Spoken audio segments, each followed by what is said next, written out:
Leo kiukweli Serengeti Boys inashuka dimbani kucheza na timu ya vijana ya under 17 ya Senegali.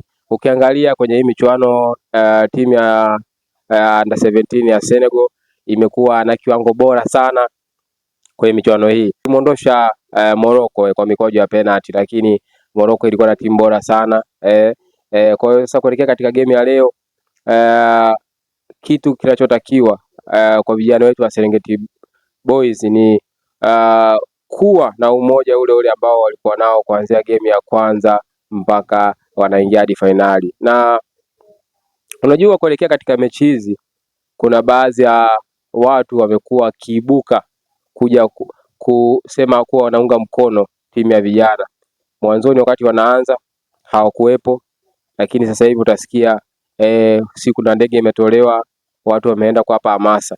Na kitu ambacho mimi ningeshauri labda serikali wasingefanya vile, kwa sababu timu ya vijana walikuwa wanapambana wenyewe, na watu wamekuja kushtuka kuwa kuna timu ya Serengeti Boys inashiriki michuano ya AFCON chini ya miaka 17 baada ya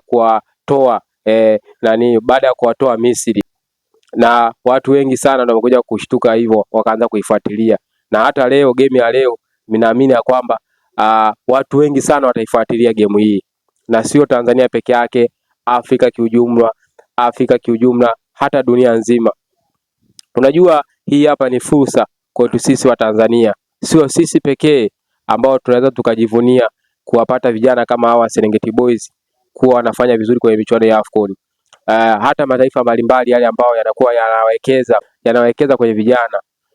Ukiangalia Senegal kule kuna mataifa kadhaa au klabu mbalimbali za kutoka Ulaya zimewekeza kwenye academy za Senegal. Ndio maana tulipofuzu kucheza finali Senegal tukajivunia, tukasema yes, kuna hatua fulani ambao tumeipiga. Watakuja kutuangalia na sisi, na hata sisi watakuja kutuangalia timu yetu ya vijana inapocheza, na naamini ya kwamba huu ndio wakati sahihi kwa timu yetu ya vijana kujiuza kwenda barani Ulaya, na ndo umri sahihi vile vile kwenda barani Ulaya, kwenda katika academy mbalimbali za Ulaya. Kuna academy za kina Marseille, Lyon, Nice. Kwa hiyo mimi naamini kwamba itakuwa ni daraja kwa hawa vijana wetu. Inabidi leo waipambanie nembo ya taifa ya Tanzania ili tuweze kuchukua hili kombe, na tukichukua hili kombe itakuwa ni story kubwa sana duniani, timu ya vijana ya Serengeti Boys kutoa kombe hili kwa mara ya kwanza. Na niwape pongezi kubwa sana TFF pamoja na kamati yao kiujumla, yani kwa sababu waliwaandaa vijana wamekuja kulipigania taifa mpaka wanafuzu hatua ya fainali.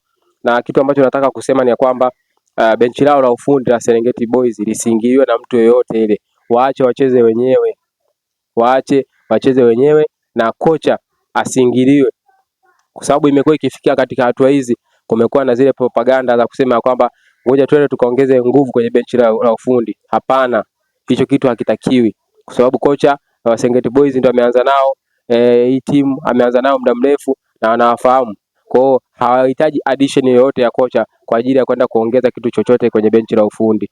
Mimi naamini kwamba game ya leo sisi tukichanga karata zetu vizuri tunaweza tukawafunga wa Senegali na tukawaduaza wa Senegali kuwa Tanzania sasa hivi kimpira sisi tumeimprove hasa katika hatua hizi za vijana,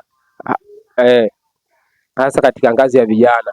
Kwa hiyo sasa kongole sana Serengeti Boys kwa kutinga fainali, na leo mimi nasema kwamba tutatoa kombe hili na tutalileta na Tanzania.